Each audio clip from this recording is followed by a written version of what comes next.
मैं सबसे पहले तो ये गुजारिश करना चाहूँगा कि तमाम जितने भी पार्टिसिपेंट हैं उनकी मेरे लेक्चर के दौरान जो है वो तवज्जो पूरी तरह इधर ही होनी चाहिए। उस वक़्त थोड़ा-सा भी जो इधर-उधर का कोई काम है या अपनी जो अटेंशन है उसको बिल्कुल जो है ना वो डाइवर्ट ना करें। अगर ध्यान से और तवज्जो से सुनेंगे और समझने की कोशिश भी करेंगे, तो मुझे लगता है कि इस लेक्चर का एक-एक लफ्ज़ जो है वो यकीनन आपकी समझ में आएगा। सबसे पहले तो मैं कोशिश करता हूँ स्क्रीन शेयर करने की। आपसे पूछूँगा कि वो स्क्रीन जो है वो शेयर हुई है या नहीं? तो मुझे ये बताइएगा कि इस वक़्त स्क्रीन शेयर हो रही है सबको? जी सर, हो रही है। जी, बिल्कुल ठीक। तो ये जो है बेसिक्स ऑफ फिज़िक्स की हम आज बात करेंगे। इसमें मैंने जानबूझ के सबसे पहले आज का आम तौर पर रवायती जो लेक्चर होता है, उसमें सबसे पहले ये कहा जाता है, जी बताएँ या समझाया जाता है कि फिज़िक्स की डेफ़िनेशन क्या है? मैं उस चीज़ को छोड़ते हुए फिर किसी और वक़्त पे रखते हुए, मैं जो है वो कुछ डेफ़िनेशंस की तरफ आऊँगा। मैं असल में जो चीज़ अपने असातिज़ा कराम को बड़ी इज़्ज़त से और एहतराम से जो मेरे अंदर एक सलाहियत है और मैं अपने आप को फ़िज़िक्स का एक अदना तालिब-इल्म समझता हूँ, मैं अपने असातिज़ा कराम को बुनियादी तौर पर जो बताना चाहता हूँ कि कोई भी जो हमारी डेफ़िनेशन है फ़िज़िक्स में, मतलब ये जो मैं बात करने लगा हूँ, ये तकरीबन तमाम डेफिनेशंस पर लागू होगी, ठीक है? ख़ास तौर पर ये जो हमारे 9th का, 10th का या एफएससी में जितने हमारे टॉपिक्स हैं, उन पर तो ख़ुसूसी तौर पर ये असूल जो है वो लागू होगा कि जितने आपने देखा होगा कि कोई भी मसलन वेलोसिटी है, इसकी डेफिनेशन होती है और इसी तरह स्पीड है, इसकी डेफिनेशन होती है, उसके बाद इसका फ़ॉर्मूला जो है, वो बताया जाता है। मैं असल में आपको बताना ये चाहूँगा कि ये जो फ़ॉर्मूला होता है फ़िज़िक्स में, किसी भी डेफ़िनेशन के बाद जो बनाया जाता है, ये फ़ॉर्मूला बनता कैसे है? इसको कभी भी रट्टा नहीं लगाना चाहिए। ये अगर आपको डेफ़िनेशन का पता हो ना, तो ये फ़ॉर्मूला खुद ब खुद आप लोग डिराइव कर सकते हैं। और ये चीज़ मैं फिर बता रहा हूँ कि ये तकरीबन जो हमारे लेवल की जितनी भी डेफ़िनेशंस हैं, वो पूरी की पूरी फ़िज़िक्स में सब पर लागू होती हैं। तो ये चीज़ मैं आपको करके आज दिखाऊँगा। मसलन स्पीड की हम बात करेंगे या वेलोसिटी की बात करेंगे, तो मैं उसका जो फ़ॉर्मूला है, वो आपको खुद बना के दिखाऊँगा कि ये इस तरह इस डेफ़िनेशन के नतीजे में खुद ब खुद बना है। ये नहीं कि ये स्पीड की ये डेफ़िनेशन है और ये इसका फ़ॉर्मूला है, ये इसके यूनिट्स हैं, इनको याद कर लो, ऐसा नहीं है। तो आइए देखते हैं, सबसे पहले आज हम जो बात करेंगे, वो स्पीड और वेलोसिटी की बात करेंगे और उसमें भी जो आगाज़ है, वो मैं करूँगा स्पीड से। तो सबसे पहले इसको मैं अपने असातिज़ा इकराम को भी कहूँगा और खुद भी इसी असूल पे जाऊँगा कि कोशिश ये करेंगे कि आसान से आसान अल्फ़ाज़ में उसकी डेफ़िनिशन को बनाकर पेश किया जाए, ठीक है? ज़रूरी नहीं, जैसा कि पहले शायद खलील साहिब ने भी इस चीज़ का ज़िक्र किया था कि जो चीज़ बुक में है लिखी हुई, एग्ज़ैक्टली वही चीज़ जो है वो डेफ़िनिशन के तौर पर बता दी जाए। बात ये है कि बुक में बाज़ दफ़ा कुछ अल्फ़ाज़ जो हैं, वो मुश्किल लिखे हुए होते हैं, जो बच्चों को समझने में दिक्कत आती है, ठीक है? अगर हम उनके मानी को बदले बगैर अपने अल्फ़ाज़ में उनको बयान कर दें, तो वो ज़्यादा बेहतर होगा। मसलन ये देखें ज़रा, अगर मैं स्पीड की बात करूँ, तो स्पीड क्या होती है? The distance travelled bye a body in 1 second. यानी अगर मैं इसको आसान मज़ीद आसान अल्फ़ाज़ में या उर्दू में बताऊँ, तो वो ये है कि एक बॉडी है हमारे पास, उसने 1 सेकंड में कितना फ़ासला तय किया। 1 सेकंड में एक बॉडी ने जितना फ़ासला तय किया, उसको दरअसल हम स्पीड कहते हैं। अच्छा, इसमें ज़रा अब गौर करें कि जो डेफ़िनेशन है स्पीड की, इसमें कौन-कौन से अल्फ़ाज़ आए हैं।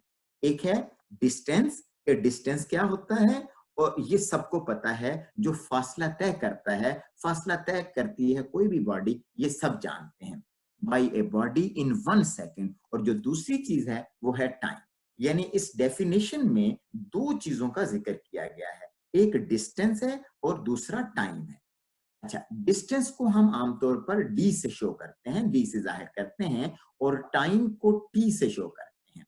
यानी ये जो बात हम कर रहे हैं, ये बड़ी ही सादा सी बात है कि कोई भी बॉडी 1 सेकंड में जितना फासला तय करेगी, तो उस सारी चीज को, वो जो उसका तय करदा फासला है, उसको अब हम फासला नहीं कहेंगे, उसी फासले को, चूंकि वो फासला अब टाइम के साथ अटैच हो चुका है, तो उसी चीज का नाम बदलकर हम स्पीड उसका नाम कह दिया है। यानी स्पीड दरअसल है तो डिस्टेंस ही, लेकिन ऐसा डिस्टेंस जो कोई भी बॉडी, कोई भी शख्स 1 सेकंड में तय करता है। अच्छा, स्पीड को हम v से शो करें। अच्छा, अब हम इसकी एग्जाम्पल एक देखते हैं। मसलन आप जानते हैं कि एक बॉडी जो है, फर्ज कर लें वो 1 सेकंड में 25 मीटर का फासला तय करती है। तो हम ये कहेंगे, हमारी डेफिनेशन ये कह रही है कि 1 सेकंड में जितना फासला है उसको तो स्पीड कहेंगे, लिहाजा हमारे पास यहाँ पे जो स्पीड की वैल्यू होगी वो 25 होगी, यानी 25 होगी। अच्छा, अभी मैं स्पीड की जो यूनिट्स हैं उनकी बात नहीं करूंगा। ये जो यूनिट्स होंगे, इनको हम बाकायदा खुद डिराइव करेंगे कि इसके यूनिट्स क्या हैं। मैं फिलहाल ये आपको बता रहा हूं कि हमारी डेफिनेशन ये थी कि 1 सेकंड में किसी बॉडी ने कितना फासला तय किया, जितना फासला वो तय करेगी उसको हम स्पीड कहेंगे। मैं एक और बात भी यहाँ पर आपको बता दूं कि यहाँ पर जो फासला है वो मैंने मीटर में लिया है, और जो टाइम है वो सेकंड में लिया है। अच्छा, ये फासला जो है वो किलोमीटर में, और टाइम जो है वो आवर्स में या मिनट में भी हो सकता था। लेकिन हमारा जो सिस्टम इंटरनेशनल है, जिसको एसआई सिस्टम कहते हैं, उसके मुताबिक अभी मैं बात कर रहा हूं, उसमें हमने जो स्टैंडर्ड मुकर्रर किया हुआ है वो ये है कि डिस्टेंस के यूनिट्स हमने मीटर लेने हैं, और टाइम के यूनिट्स जो हैं वो हम सेकंड लेंगे। इसका मतलब ये नहीं है कि कोई और यूनिट्स नहीं हो सकते, लेकिन हम जिस सिस्टम की बात कर रहे हैं उसमें हम यही यूनिट्स जो हैं वो यूज करेंगे। अच्छा, अब जरा आगे हम अगर हम चलें, तो इसकी कुछ एग्जाम्पल्स हम देखते हैं, मजीद कुछ एग्जाम्पल्स देखते हैं कि अगर डिस्टेंस 40 मीटर का कोई बॉडी जो है वो तय करती है 1 सेकंड में, तो यकीनन जो हमारी डेफिनेशन थी वो यही थी ना कि 1 सेकंड में जितना फासला तय करेंगे। तो 1 सेकंड में कितना फासला? 40 मीटर। तो हम कहेंगे कि जो इसकी स्पीड है वो 40 है। फिर मैं कहूंगा कि यूनिट्स अभी मैंने इसके मेंशन नहीं। अगर यही जो है वो डिस्टेंस 50 मीटर का हो और वो 1 सेकंड में तय करे कोई बॉडी, तो उसकी स्पीड कितनी होगी? 50। इसी तरह अगर हम इसको मुख्तलिफ जो वैल्यूज हैं बदल देंगे, तो स्पीड जो है उसकी वैल्यू बदल जाएगी। अच्छा, ये तो था बुनियादी कॉन्सेप्ट जो है कि स्पीड होती क्या है। अब हम इसके जो है इस कॉन्सेप्ट की बेस पर इसका फार्मूला बनाने की कोशिश करते हैं कि इसका फार्मूला क्या होगा। लेकिन ये फार्मूला मैं फिर भी यही कहूंगा कि हमारा जो फिजिकल कॉन्सेप्ट है, अगर वो हमें पूरी तरह क्लियर है, तो इसका फार्मूला हम खुद बनाएंगे। मसलन जो पहले बात हो चुकी कि इसमें डिस्टेंस की बात है, टाइम की बात है। 1 सेकंड में देखें, जरा गौर करें कि 1 सेकंड में 25 मीटर का फासला तय हुआ है। अगर 1 सेकंड में 25 मीटर का फासला तय हुआ है, तो स्पीड कितनी होगी? 25। क्यों स्पीड ऐसी होगी? क्योंकि हमारी डेफिनेशन ये है, और डेफिनेशन ये है कि 1 सेकंड में जितना भी फासला तय हो उसको हम स्पीड कहेंगे। मैंने कोई फार्मूला नहीं लगाया, अपने फिजिकल कॉन्सेप्ट के मुताबिक आपको बता रहा हूं। मैं इसको फिजिकल कॉन्सेप्ट को ही कन्वर्ट करूंगा मैथमेटिकल कॉन्सेप्ट। मसलन नेक्स्ट देखें जरा कि अगर फासला जो है वो 50 मीटर हो जाए, यानी 1 सेकंड में अगर 50 मीटर का फासला तय होगा, तो हमारी डेफिनेशन के मुताबिक स्पीड कितनी है? 50। क्योंकि डेफिनेशन क्या थी? 1 सेकंड में जितना फासला तय होता है। फिर देखें, 1 सेकंड में अगर 100 मीटर का फासला तय होगा, तो जो हमारा स्पीड होगी वो कितनी होगी? डेफिनेटली हमारी डेफिनेशन के मुताबिक 100 होगी। लेकिन अब जरा गौर करें, इससे आगे चलते हैं कि अगर 2 सेकंड में फासला जो है वो 50 मीटर का तय हो, तो अब स्पीड कितनी होगी? जरा गौर करें। ये मुझे पहले नहीं लिखना चाहिए था। बहरहाल चलें जरा गौर करें कि हमारी डेफिनेशन ये है कि 1 सेकंड में जितना फासला तय होता है उसको हम स्पीड कहते हैं। तो देखें, अगर 2 सेकंड में फासला जो है वो 50 मीटर का तय हो रहा है, तो हमारी डेफिनेशन कहती है कि उस 2 सेकंड वाले फासले को हमने स्पीड नहीं कहना। स्पीड क्या है कि 1 सेकंड में जितना फासला तय होगा। तो देखें, अगर 2 सेकंड में फासला जो है वो 50 मीटर का तय होता है, तो 1 सेकंड में कितना होगा? वो यकीनन ये 25 मीटर का सॉरी 25 का फासला फासला तय होगा वो 25 मीटर का होगा। लिहाजा स्पीड जो है, स्पीड हमने ये कहनी है कि 1 सेकंड में कितना फासला जो है वो तय हुआ है। तो 1 सेकंड में चूंकि 25 मीटर का फासला तय हुआ है, लिहाजा हमारी जो स्पीड होगी वो 25 होगी। फिर मैं कह रहा हूं कि इसके यूनिट्स बाद में बताएं। अच्छा, इसके बाद आगे चलते हैं कि अगर 4 सेकंड में 100 मीटर का फासला तय किया जाए, ठीक है? तो इसका मतलब क्या होगा कि स्पीड क्या 100 होगी? 100 नहीं होगी। हमारी डेफिनेशन ये है कि 1 सेकंड में जितना फासला तय होगा। अगर 4 सेकंड में 100 मीटर का फासला तय हुआ है, तो 1 सेकंड में कितना होगा? फिर वही बात कि 25 मीटर का। तो स्पीड कितनी होगी? 25। तो हमने यही देखना है कि जितनी डाटा जो मर्जी दिया गया है, यानी जो वैल्यूज हैं, जो फिगर्स हैं, जो भी दी गई हैं, हमने ये देखना है, वहां से हमने चूज करना है जो भी वैल्यूज दी हुई हैं कि 1 सेकंड में कितना फासला तय हुआ है। तो 100 मीटर का फासला 4 सेकंड में तय हुआ था, तो वो स्पीड नहीं है। स्पीड ये है कि हम खुद जरा निकालें, कोई फार्मूला लगाए बगैर। मैं कोई फार्मूला आपको नहीं बता रहा, अपना फिजिकल कॉन्सेप्ट यूज कर रहा हूं, और फिजिकल कॉन्सेप्ट सिर्फ यही है कि 1 सेकंड में कितना फासला तय करना है। तो 4 सेकंड में अगर 100 मीटर है, तो 1 सेकंड में 25 है, तो लिहाजा हमारी जो स्पीड होगी वो 25 होगी। इसी तरह अगर 5 सेकंड में 500 मीटर का फासला तय हुआ है, तो स्पीड क्या है कि 1 सेकंड में कितना है? तो 1 सेकंड में डेफिनेटली जो फासला तय होगा वो कितना होगा? 100। तो स्पीड कितनी होगी यहाँ पर? 100।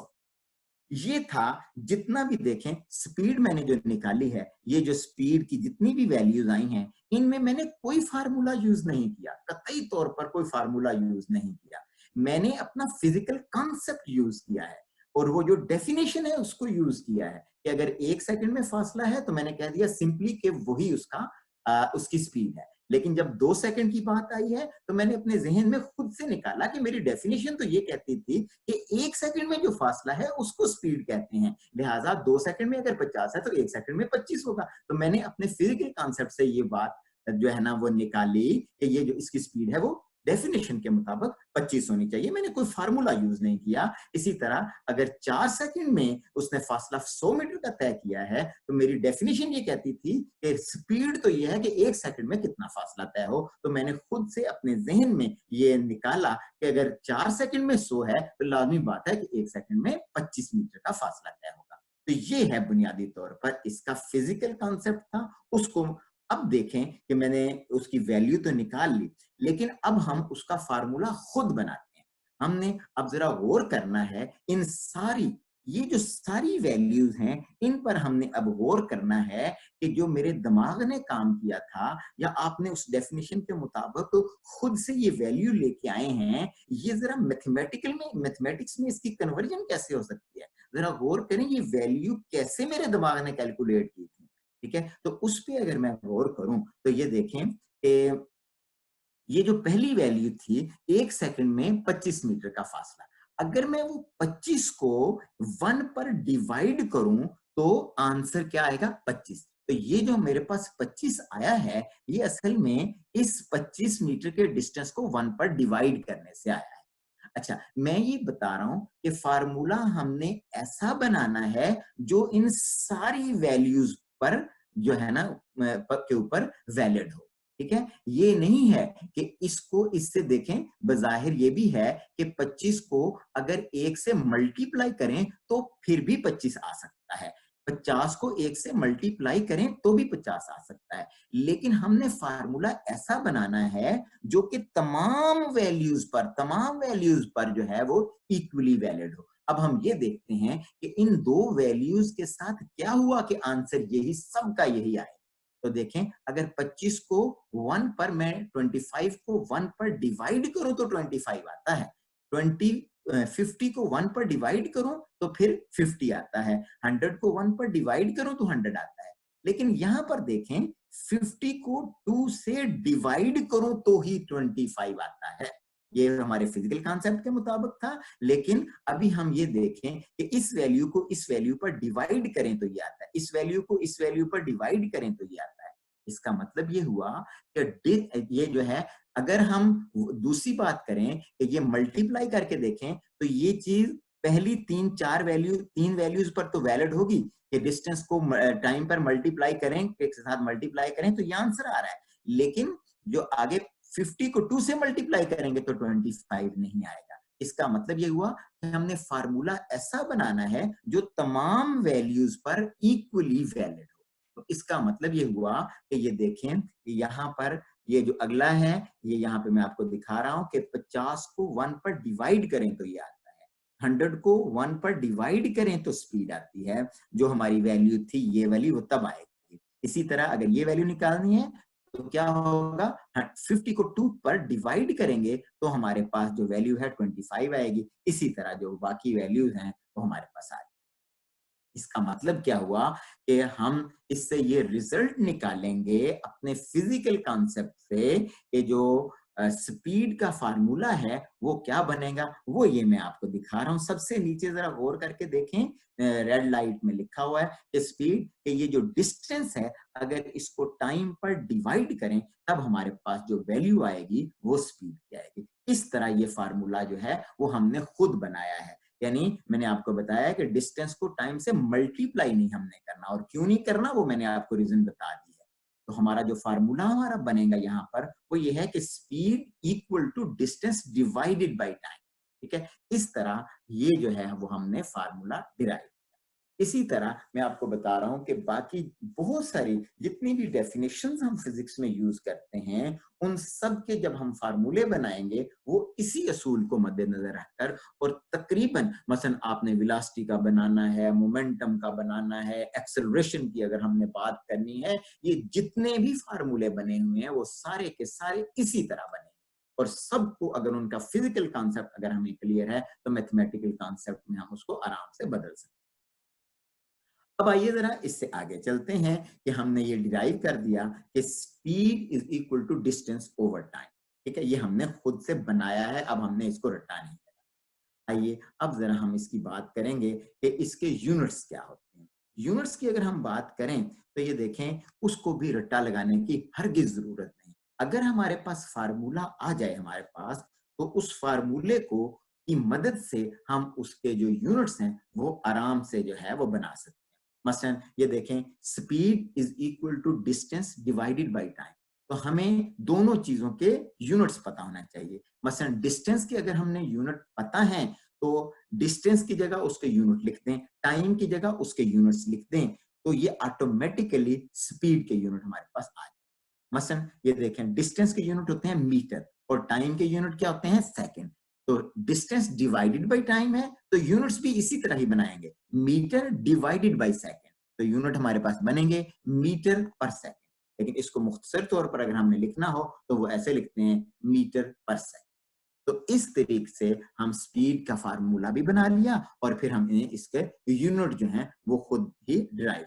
इसी तरह कोई भी फार्मूला और होगा उसके भी यूनिट्स हम इसी तरह ही डिराइव करें। अब हम इसको थोड़ा सा डिफरेंट अंदाज में मैं आपको बताने लगा। तमाम लोगों की तवज्जो मेरा ख्याल है इधर होगी, थोड़ा सा लंबा, क्योंकि आमतौर पर मेरा जो लेक्चर होता है उसमें इंटरेक्शन होती है, स्टूडेंट्स जो हैं आप सारे जी असातिज़ा कराम जी जी बिल्कुल, मैं साथ साथ सबकी तवज्जो मौजूद है और वो मुसलसल ठीक है। अटेंटिव भी हैं और जबरदस्त किस्म के कमेंट्स भी कर रहे हैं। आप जारी रखिएगा। चलें जज़ाकल्लाह। मैं कोई कमेंट्स देख नहीं रहा चूंकि मैं सिर्फ अपनी स्लाइड्स पर जो है ना वो फोकस कर रहा हूं। तो अब ये देखें कि अगली जो बात मैं करना चाहूंगा वो ये है कि इसकी एक और मसलन आमतौर पर जो बुक में लिखी होगी डेफिनेशन, मैं जरा वो बुक की डेफिनेशन की तरफ आता हूँ, और वो ये है कि rate of change of distance. अच्छा, मैंने जो बात की इसमें और वो जो बुक में बात लिखी हुई है या जो अब डेफिनेशन मैं आपको बता रहा हूँ, उसमें कतई तौर पर कोई फ़र्क नहीं है। मैं उसको आपको बताता हूँ। उसमें ये है कि rate of change of distance. अच्छा, पहले तो ये पता होना चाहिए कि रेट क्या है, ठीक है? तो रेट आपने जब बाज़ार जाते हैं कोई चीज़ खरीदने के लिए तो आप पूछते हैं ना भाई ये किन्नुओं का ज़रा रेट तो बता दो, ये दूध का रेट बता दो, जो है ये जलेबियों का रेट बता दो, तो वो आपको क्या बताता है? वो कहता है जी ये जो है ₹100 दर्जन। अगर मैं पाकिस्तान में मुझे नहीं पता कि क्या है, लेकिन कंसीडर मैं यही करता हूँ कि किन्नू ₹100 दर्जन मिल ही जाते होंगे, ठीक है? तो वो ये आपको बताएगा कि ₹100 दर्जन या दाल लेने जाते हैं तो वो क्या बताता है आपको कि 1 किलो इतने की है या आप पेट्रोल लेने जाते हैं तो 1 लीटर पेट्रोल की कीमत। यानी रेट जो है ये जो भाव होता है ये दरअसल चीज़ होती है कि इकाई की कीमत होती है, ठीक है? तो रेट जो है मैंने जो डेफिनेशन शुरू में स्पीड की बताई थी, वो क्या थी कि 1 सेकंड में कितना फासला तय किया। तो ये दरअसल वो जो इकाई की वैल्यू है, 1 सेकंड में जो फासला तय करना होता है, उसकी ही बात है कि रेट का मतलब है कि वो जो यूनिट वैल्यू है, वो आप बताएँ, ठीक है? चेंज ऑफ डिस्टेंस का मतलब ये है कि देखें, फ़र्ज़ कर लें, एक बॉडी है, उसने पहले से ही 50 मीटर का फासला तय किया। ठीक है? जब पह और थोड़ी देर के बाद 50 मीटर का वो फासला पहले तय कर चुका है, तो अगले 1 सेकंड में उसने 100 मीटर का फासला तय कर लिया सपोज़, ठीक है? फ़र्ज़ कर लें या 50 मीटर का फासला तय किया। तो चेंज कितना आया है, ठीक है? यानी उस जो सेकंड जो बाद का सेकंड है, यानी जो टाइम है, ये अब जो है उसने स्टार्ट जब किया, उस वक़्त भी कुछ जो टाइम है वो तय हो चुका था, ठीक है? तो फासला भी तय हो चुका है। लेकिन अब हम स्टार्ट कुछ फासला तो पहले ही तय हो चुका है, तो वो जो फासला तय हो गया, उसके बाद मज़ीद उसने फासला तय किया, तो वो फासले का रेट क्या है? रेट का मतलब ये है कि 1 सेकंड यानी मज़ीद 1 सेकंड में उसने कितना फासला तय किया। तो rate of change of distance का मतलब होगा कि अब जो चेंज ऑफ डिस्टेंस है, मसलन पहले 70 हुआ है फासला, बाद में 80 हो गया, तो चेंज ऑफ डिस्टेंस कितना? 10 का चेंज आया। तो ये कितने सेकंड में हुआ? 1 सेकंड में। तो ये बात वही है जो मैंने पहले बताई थी कि 1 सेकंड में जितना फासला तय होता है, उसको हम स्पीड कहते हैं। मतलब चेंज ऑफ डिस्टेंस क्या है कि पहले फासला D1 था, बाद में D2 जैसे पहले 70 था, बाद में 80 हो गया। तो चेंज कैसे आ गया? बाद वाले फासले में से पहले वाला फासला जो है वो माइनस कर दें और इसको हम शो करते हैं, एक सिंबल है जिसको हम डेल्टा कहते हैं। इसको हम कहेंगे डेल्टा D। इसी तरह जो आगे हम बात करें टाइम की, तो चेंज ऑफ टाइम को यानी पहले टाइम है T1 बाद में है T2, तो जो चेंज ऑफ टाइम होगा वो क्या होगा T2 माइनस T1 और इसको हम डेल्टा T कहेंगे। अब हम अगर बात करें स्पीड की, तो स्पीड में इस डेफिनेशन के मुताबिक क्या होगा? वो क्या rate of change of distance formula क्योंकि मैंने पहले ही बना दिया हुआ है और उसका कॉन्सेप्ट आपको बता दिया है, लिहाजा अब यहाँ पे वो चीज रिवाइज नहीं करूंगा, जस्ट मैंने फार्मूला लिख दिया। डी ओवर टी लिखने की बजाय मैंने delta D over delta T यानी change of distance divided by change of time, ये मैंने कर दिया। ठीक है, ये एग्जांपल एक और दी हुई है कि अगर पहले जो है डिस्टेंस जो है किसी बॉडी ने 25 मीटर का तय किया है, तो थोड़ी देर के बाद अगले 1 सेकंड में उसने जो है वो डिस्टेंस तय कर लिया है 75। तो जो चेंज आया है यानी 1 सेकंड में जो डिस्टेंस तय हुआ है वो कितना होगा? वो 50 मीटर का तय होगा, यानी 1 सेकंड में 50 मीटर। लिहाजा इसकी जो स्पीड होगी वो कितनी होगी? 50 मीटर पर सेकंड। अब मैं मीटर पर सेकंड इसलिए लिख दिया कि इसके यूनिट्स भी हम पहले डिराइव कर चुके हैं। ये था स्पीड के हवाले से। अब हम थोड़ा-सा आगे चलते हैं और वो बात करेंगे हम वेलोसिटी। वेलोसिटी जो है और स्पीड जो है, इसमें कोई बहुत ज़्यादा फ़र्क नहीं। इसमें सिर्फ़ थोड़ी-सी इसकी स्पीड को थोड़ा-सा अगर हम एक्सटेंड कर दें, तो वो वेलोसिटी बन जाती है। एक्सटेंशन क्या है कि इसमें सिर्फ़ एक डिस्टेंस का सॉरी इसमें सिर्फ एक डायरेक्शन का इजाफा हो, यानी इसकी डेफिनेशन जरा गौर करें। वेलोसिटी की डेफिनेशन क्या होगी? Distance travelled by a body in 1 second. अच्छा, यहां तक जो बात थी वो स्पीड वाली ही बात थी, इतनी डेफिनेशन तो हमने स्पीड में ही की थी। आगे जो इजाफा हुआ है वो क्या है, इन सर्टेन और पर्टिकुलर डायरेक्शन। कोई जो पहले जब हमने बात की कि एक बॉडी एक सेकंड में जितना फासला तय करती है उसको हमने कहा कि ये स्पीड है। अब हमने इजाफा क्या किया कि एक सेकंड में एक बॉडी जितना फासला किसी खास समत में तय करती है। यानी अगर फर्ज कर लें कि एक बॉडी 50 मीटर का फासला जो है एक सेकंड में तय करती है मशरक की तरफ या मगरब की तरफ या शमाल की तरफ या जनूब की तरफ या किसी एंगल बनाते हुए किसी डायरेक्शन में अगर करती है, तो हम इसी जो स्पीड थी ना इसका नाम बदल कर अब हम वेलोसिटी रख देंगे। यानी वेलोसिटी में जो इजाफा हुआ है वो सिर्फ डायरेक्शन का इजाफा। तो अब हम जो इसका जवाब ये देखेंगे ना कि इसमें जरा गौर करें कि इसमें क्या चीज है। इसमें डिस्टेंस और टाइम तो वही है जो कि स्पीड की हम बात कर रहे थे, लेकिन इजाफा किस चीज का हुआ है, डायरेक्शन।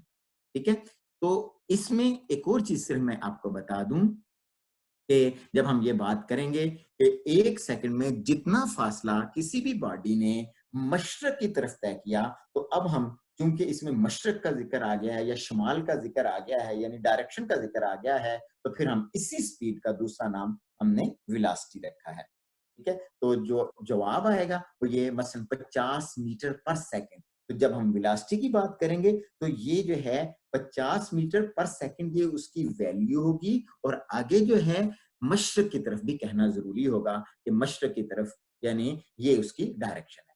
जब हम कहेंगे कि वेलोसिटी, तो उस वेलोसिटी को हमने किस तरह रिप्रेजेंट करना है, 50 मीटर पर सेकंड मशरक की तरफ या 30 मीटर पर सेकंड जनूब की तरफ, या कुछ एंगल को, ये कोई भी जो हमारे पास टूल है जिसके जरिए हमने उसका जो है वो डायरेक्शन को शो कर।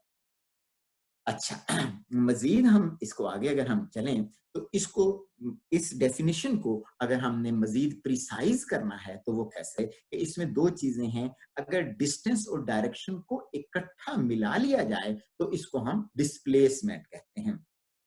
डिस्प्लेसमेंट पे हम अलग से बात कर सकते हैं, लेकिन यहाँ पर मुख्तसरन मैं सिर्फ, क्योंकि मेरा टॉपिक इस वक्त डिस्प्लेसमेंट नहीं है वेलोसिटी है, तो मैं यही कहूंगा कि distance plus direction is equal to displacement. यानी मैं ये कहूंगा कि जो डायरेक्टेड डिस्टेंस होता है, ऐसा डिस्टेंस जिसकी एक डायरेक्शन हो, उसको हम मुख्तसरन तौर पर डिस्प्लेसमेंट कहेंगे। तो हमारी जो डेफिनेशन है उसमें बजाय इसके कि हम डिस्टेंस का और डायरेक्शन का अलग अलग जिक्र करें, अगर हम इसको इकट्ठा कर दें, इसको मैं डिस्टेंस को भी खत्म कर दूं और डायरेक्शन को भी खत्म कर दूं और उसकी जगह डिस्प्लेसमेंट रख दूं, तो मुझे फिर डायरेक्शन का डेफिनेशन में जिक्र करने की जरूरत नहीं होगी, क्योंकि ये चीज डिस्प्लेसमेंट में ये दोनों चीजें कवर हो जाती हैं। यानी फिर जो डेफिनेशन बनेगी वो ये होगी, displacement covered or travelled by body in 1 second. यानी पहले जो मैंने बात की थी स्पीड में वो ये थी कि distance covered by body in 1 second. ठीक है, उसमें डायरेक्शन का जिक्र नहीं। अब मैंने क्या कर दिया, displacement covered by body in 1 second. तो ये जो डिस्प्लेसमेंट है इसमें डायरेक्शन जो है वो कवर हो चुकी है। ठीक है, तो ये जो है इसी तरह बाद में मैं भी जिक्र करूंगा, लेकिन यहां भी मैं दोबारा जिक्र कर देता हूं, और वो यही बात है कि पहले जब हम इसकी डेफिनेशन जो बुक वाली है वो rate of change of distance कहते थे, तो यहाँ पे आ जाएगा rate of change of displacement. ठीक है, अच्छा, इसमें डिस्प्लेसमेंट को जब हमने शो करना है तो ये जो डी के ऊपर एक एरो लगा देना है। एरो का मतलब ये है कि ये इसको रिप्रेजेंट कर रहा है इसकी डायरेक्शन। इसका मैंने इस वक्त जो एरो लगा दिया है वो जिस साइड पे, इसका मतलब ये नहीं है कि डिस्प्लेसमेंट यानी इसकी जो डिस्प्लेसमेंट हो रहा है वो उसी डायरेक्शन जो एरो का है, इसका मतलब है कोई डायरेक्शन है। ठीक है, तो इसी तरह वेलोसिटी है तो वेलोसिटी भी एक जो है ना इसके ऊपर एरो लगा दिया है।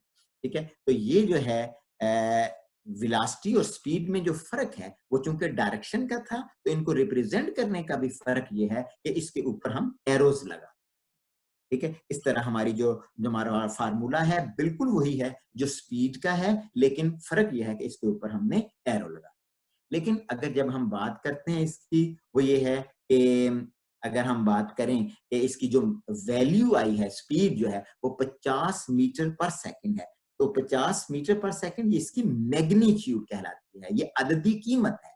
ठीक है। और ईस्ट की हम बात करें या टुवर्ड्स वेस्ट की बात करें तो वो इसकी डायरेक्शन है। ये थोड़ा सा इसमें लाइन पता नहीं क्यों आ गई है। 12 तो ये मैंने अभी आपको बता दिया है कि rate of change of displacement जो है, इसको ये भी कह सकते हैं, जैसे वहां पे rate of change of distance था तो वेलोसिटी जो है वो rate of change of displacement है। तो बाकी सारी एक्सप्लेनेशन उसी तरह ही है जैसे मैंने आपको बता दी। इसमें मजीद आखिर पे मैं सिर्फ ये बताना चाहूंगा कि ये जो स्पीड है इसमें हमारी सिर्फ वैल्यू आई थी। इसमें जैसे हमने कहा था कि वैल्यू आई है 25 मीटर पर सेकंड या 50 मीटर पर सेकंड, और जो वेक्टर में हमने बात जो हमने वेलोसिटी में बात की उसमें जो जवाब हमारा आया है वो 50 मीटर पर सेकंड टुवर्ड्स ईस्ट या टुवर्ड्स वेस्ट या टुवर्ड्स साउथ या टुवर्ड्स नॉर्थ की हमने बात की। तो उसमें इजाफा जो है वो डायरेक्शन का था। तो असल में क्वांटिटीज, जो फिजिकल क्वांटिटीज होती हैं वो दो तरह की होती हैं। एक को हम कहते हैं कि जिसको समझने के लिए किसी डायरेक्शन की जरूरत नहीं होती, और कुछ क्वांटिटीज ऐसी होती हैं जिनको समझने के लिए डायरेक्शन की जरूरत होती है। तो ऐसी क्वांटिटीज जिनको समझने के लिए यानी सिर्फ वो जो मैग्नीट्यूड, जिसको अददी कीमत, जैसे 50 मीटर पर सेकंड है, इसमें 50 जो है वो अददी कीमत है और मीटर पर सेकंड जो है वो इसके यूनिट है। जिसमें ये दोनों चीजें हों और हमें बात की पूरी तरह समझ आ जाए तो हम कहते हैं कि ऐसी क्वांटिटीज जो हैं वो स्केलर्स कहलाती हैं या स्केलर क्वांटिटीज।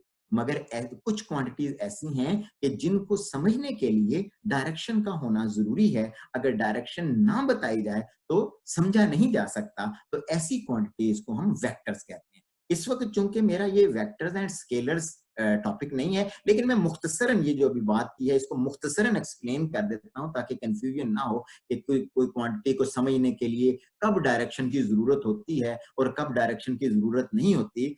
तो वो मैं आपको इसकी एक एग्जाम्पल से इसको समझाता हूं। मसलन आप किसी बच्चे को बाजार भेजते हैं कि जी 5 किलो दाल ले आओ, तो वो जाता है, बाजार जाता है, दुकानदार से कहता है कि माश की दाल फर्ज कर ले हैं कि मुझे 5 किलो माश की दाल दे दें। ठीक है, तो ये बड़ा वाजे है कि वो बच्चे को भी समझ आ गई है वालिदैन से, और वो जब दुकानदार के पास जाता है तो वो आराम से उसको 5 किलोग्राम दाल दे देता है। बच्चे को हरगिज कहने की जरूरत नहीं पड़ी कि जी मुझे 5 किलो दाल जो है वो मशरक की तरफ दे दो या जनूब की तरफ मुझे 5 किलो दाल दे दो। ठीक है, इसका मतलब ये हुआ कि ये एक ऐसी क्वांटिटी थी, इसमें 5 किलो, 5 एक अददी कीमत है, एक और किलो जो है वो उसके यूनिट है, यानी जिसमें नंबर की जरूरत होती है और जिसमें यूनिट। अगर ये दो चीजें मौजूद हैं तो मतलब जो है बड़ा वाजे क्लियर हो जाता है। अगर ऐसा हो तो हम कहते हैं कि ऐसी क्वांटिटीज जिसमें हमें डायरेक्शन को बताने की जरूरत नहीं पड़ी, तो ऐसी क्वांटिटीज को हम स्केलर्स कहते हैं। लेकिन बाज दफा हमें दूसरे को समझाने के लिए डायरेक्शन की जरूरत बहुत जरूरी होती है। अगर वो नहीं बताएंगे तो बात समझ नहीं आएगी। मसलन अगर मैं ये कहूं कि यार तुमने यहाँ से मेरे ऑफिस आना है तो अपने घर से सिर्फ 1 किलोमीटर चलोगे तो मेरा ऑफिस आ जाएगा। ठीक है, अगर ये बात सिर्फ मैं करूं तो वो बंदा जरूरी नहीं कि मेरे पास पहुंचे। इसकी वजह यह है कि मैंने उसको बताया नहीं कि तुमने अपने घर से किस तरफ जाओगे, इस डायरेक्शन को जाओगे तो 1 किलोमीटर कितना चलोगे और किस डायरेक्शन को चलोगे तो मेरा जो है ना वो ऑफिस आएगा। इसका मतलब ये हुआ कि ये बात समझने के लिए डायरेक्शन की जरूरत है। तो ऐसी क्वांटिटीज जिनको समझने के लिए डायरेक्शन की जरूरत होती है उनको हम कहते हैं कि ये वेक्टर्स हैं, और जिनको समझने के लिए डायरेक्शन की जरूरत नहीं होती उनको हम कहते हैं कि ये स्केलर है। तो ये जो हमारे पास स्पीड थी ये भी एक स्केलर क्वांटिटी है। हम कहते हैं यार ये जो है ना ये 1 सेकंड में इसने कितना फासला तय किया। ठीक है, तो हम कहते हैं कि ये जो है ना इतना काफी है, 1 सेकंड में इतना फासला तय किया। लेकिन अगर उसमें डायरेक्शन का जिक्र, यार वो 1 सेकंड में फासला तय करके गया किधर। ठीक है, तो अगर जब ये बात करते हैं तो फिर हम कहते हैं कि ये वेलोसिटी है और फिर ये वेक्टर क्वांटिटी है। और वेक्टर में दो चीजें हैं, एक मैग्नीट्यूड, एक डायरेक्शन। मैग्नीट्यूड में क्या चीज आती है, वो जो नंबर है और यूनिट है, नंबर और यूनिट को मिलाकर मैग्नीट्यूड कहेंगे। और जो डायरेक्शन है वो ईस्ट वेस्ट नॉर्थ साउथ या कोई एंगल, ये चीज होती है। लेकिन जो स्केलर्स हैं उसमें सिर्फ मैग्नीट्यूड होती है, यानी नंबर और उसमें नंबर आएगा और यूनिट। जी, मुझे लगता है कि टॉपिक तो हमारा छोटा था, मगर जो है ना थोड़ा-सा फिर भी जो है ना वो ज़्यादा हो गया है, तो मेरा ख़्याल है मैं इख्तिताम की तरफ इसको लेके जाता हूँ और इंशाल्लाह फिर इस पे बात करेंगे।